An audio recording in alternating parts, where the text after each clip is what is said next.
I just finished up priming some 762 NATO brass that I had removed the primer pocket from.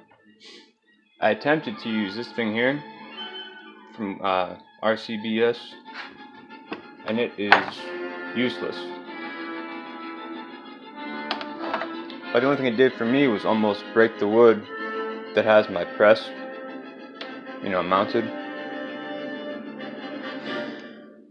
I found that a much better way is just using a utility knife or a pocket knife.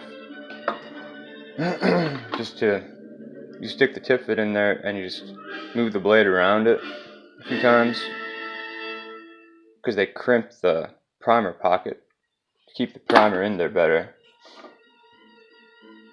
I did a shitty job on this one. See it's sticking up?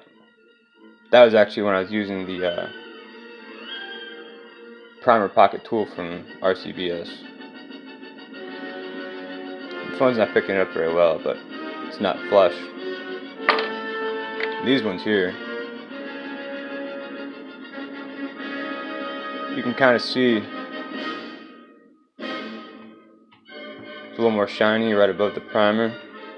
That's from carving away at it. It only takes maybe 10 seconds.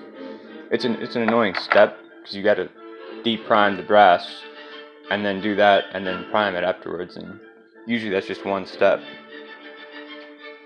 Oh well, I've got about 200 of these I can do though. So wallboard knife definitely beats primer pocket tool.